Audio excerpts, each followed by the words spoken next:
Boa tarde, galera. Meu nome é Yuri. Eu vou falar um pouco sobre física para vocês. Vou tentar explicar de uma maneira simples, né, e criativa as leis de Newton. Então vamos lá. Eu tenho a primeira lei de Newton, que ela diz o quê? A lei da inércia. O que é inércia? Inércia é a dificuldade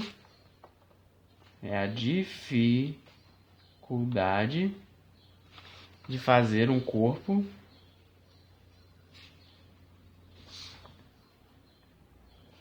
adquirir uma aceleração.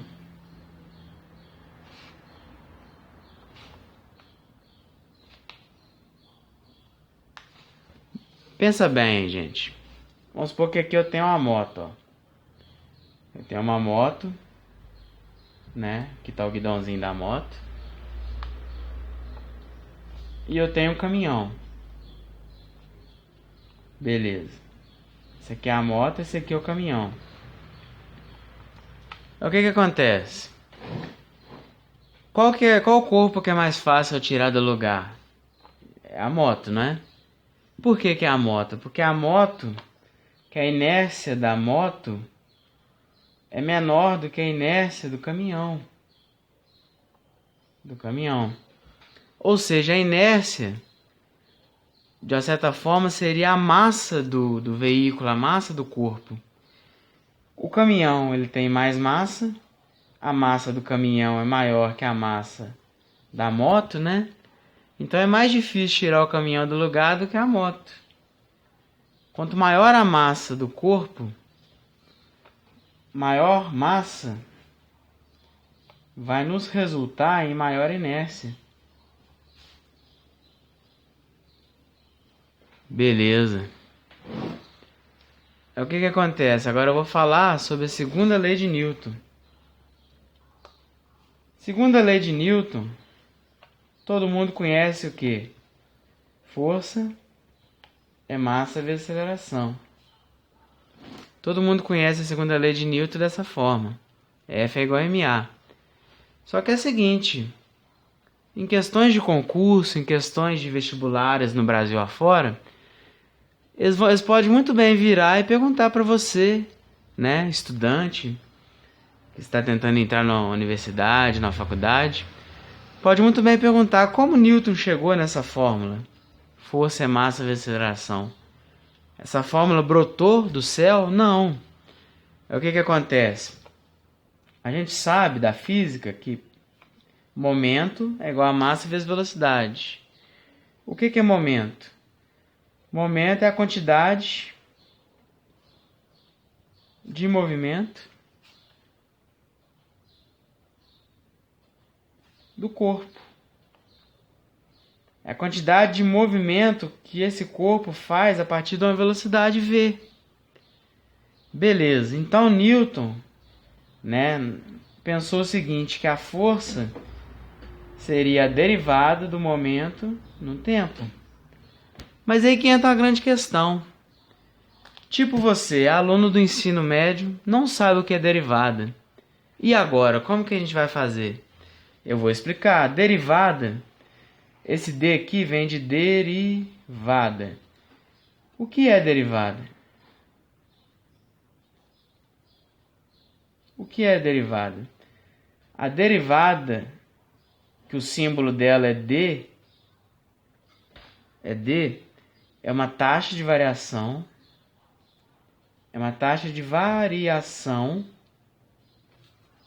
de uma grandeza física.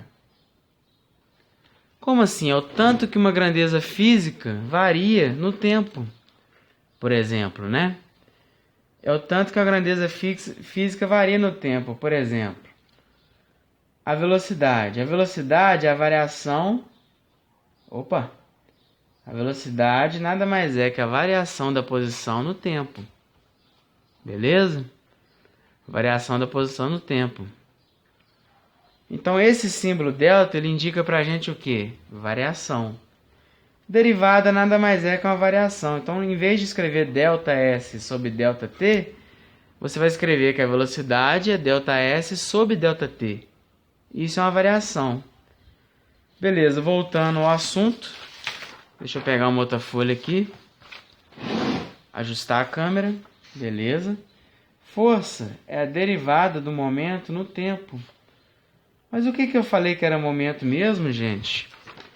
Presta atenção. Momento, olha lá, é massa vezes velocidade. Então é massa vezes velocidade. O que acontece? Lá no cálculo 1, a gente aprende que toda vez que eu tenho uma coisa constante dentro da derivada, que no caso é a massa, eu posso, como a derivada é uma taxa de variação, é uma coisa que varia, eu posso jogar essa massa para fora da derivada e derivar a velocidade no tempo. Qual grandeza física que eu tenho quando eu tenho a variação da velocidade no tempo? Só pode ser aceleração. Então, F, força, Newton não falou que força é massa vezes aceleração. Newton supôs que força é a derivada do momento no tempo. Aí, abrindo a expressão, realizando a operação da derivada, eu chego, força é ma. Beleza. Agora eu vou falar da terceira lei de Newton. Terceira lei de Newton. A lei da ação e reação. O que é isso, lei da ação e reação? Uma força na natureza você não existe falar que uma força é sozinha. Esse conceito está errado. As forças, né, sempre agem em pares, né? Agem em pares. Não existe, né, uma força agindo sozinha num sistema ou numa situação. Como, por exemplo, eu vou dar um exemplo. Eu tenho aqui uma parede. Vamos supor que você está aqui, esse bonequinho aqui, e vamos supor que você dá um soco na parede, né? Você vai dar um soco na parede. Quando você dá um soco na parede, você faz uma força F1 na parede de 10 newtons. Por exemplo, né? Eu chutei esse valor 10 newtons. Beleza. Só que o que acontece? Quando você faz uma força na parede de 10 newtons, a parede faz uma força na sua mão de 10 newtons. Mas como assim? Eu vou socar a parede vai fazer uma força na minha mão. Ação-reação. Se você empurra a parede fazendo uma força de 10 newtons, a parede empurra a sua mão, fazendo uma força de mesma intensidade e mesmo módulo de 10 newtons, só que sentido contrário. Ou seja, F1 vai estar apontando para a esquerda, sempre pensar à esquerda, e meu F2, né, que é a força que a parede vai fazer, vai estar apontando para a direita. Aí, o que acontece? A força resultante, o que vai ser? F1 menos F2. Então, a minha força resultante é 10 menos 10, que é 0 newtons. Ou seja, a força que eu empurro a parede é a mesma força que a parede empurra a minha mão. Duas forças iguais de sentidos contrários se anulam. Ou seja, o máximo para acontecer é você sentir dor na mão. Porque a parede, né, não vai sair do lugar. Beleza? Essas são as 3 leis de Newton. Agora eu vou tentar fazer uns exercícios que descrevem, né, uma explicação simples do que eu falei. Ou seja, da primeira lei de Newton, é só pensar o seguinte. Eu tenho aqui uma moto, como eu falei. A moto está aqui. E aqui agora, em vez do caminhão, eu tenho uma carreta. Uma carreta, né? Que tem o peso dela lá, né? Muito maior do que a da moto. Essa carreta, ela tem uma velocidade, vamos supor, de 100 km por hora. A moto tem uma velocidade de 50 km por hora. Beleza? O que é mais fácil parar? A carreta ou a moto? Aí muitos vão falar a moto. Por quê? A moto, né, tem menos inércia. Tem menos inércia. Então é mais fácil parar um veículo de menos massa, né, menos inércia que a moto, do que um veículo de mais massa do que a carreta. Beleza? Beleza, então vamos prosseguir, né, no nosso estudo. A segunda lei de Newton. Força é MA. Além daquela questão que eu deduzi que é muito importante em concurso, o que acontece? Acontece o seguinte. Vamos supor que eu tenho um bloco. Aí vamos supor que eu tenho uma pessoa puxando o bloco com a força F, né? Puxando com a força F em cima de um piso, né? Esse piso, vamos falar que ele é sem atrito, né? Não tem atrito entre o bloco, né? Essa região aqui, o bloco e o chão. A pessoa puxa esse bloco com a força F. Beleza, vamos supor que esse bloco, né? Para começar o deslocamento, eu preciso de uma força F de um valor X, vamos dizer assim. Então, beleza, eu preciso desse valor X de força para deslocar esse bloco.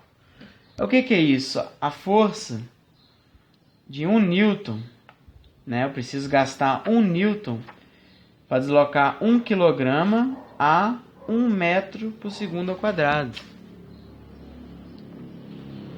Então, 1 Newton é a força para deslocar 1 kg por 1 metro por segundo ao quadrado. Existe essa relação dessa unidade Newton com quilograma vezes metro por segundo ao quadrado. Beleza, vamos para a terceira lei do pai Newton, né? Beleza. Terceira lei fala da ação e reação. Eu já tinha descrevido um exemplo disso aqui na outra folha, né? Agora eu vou dar outro exemplo de ação e reação. Eu tenho aqui a Terra, eu tenho aqui a Lua. A Terra faz uma força, né, de atração gravitacional, né? A Terra atrai a Lua com uma força que eu vou chamar de Fg. A Lua vai atrair a Terra também com uma força Fg. Vamos chamar Fg1, Fg2. Ou seja, ação e reação, né? Ação e reação. Esse é o exemplo da Terra e Lua. A força gravitacional com que a Lua atrai a Terra é a mesma força com que a Terra atrai a Lua. Porque se não fosse a mesma força, o que ia acontecer? Ou a Lua ia deslocar a Terra de lugar, ou a Terra ia deslocar a Lua de lugar.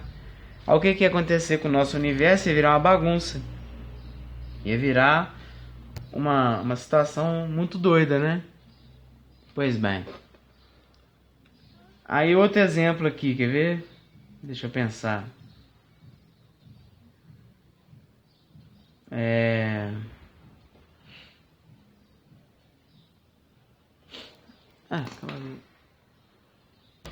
Enfim, eu não consegui pensar em outro exemplo aqui. Eu vou fazer o seguinte, eu vou terminar o vídeo por aqui. Obrigado por me assistir. Espero que tenham aprendido, né? Qualquer dúvida, deixa nos comentários aqui embaixo. Se inscrevam no meu canal e ative o sininho. É muito importante que vocês ativem o sininho para que o YouTube possa notificar vocês que tem vídeo novo, né? E se esse vídeo chegar a 1000 likes, eu volto com a parte 2 explicando ou física, ou lei de Newton, ou outro assunto de física. Isso é tudo, pessoal. Valeu!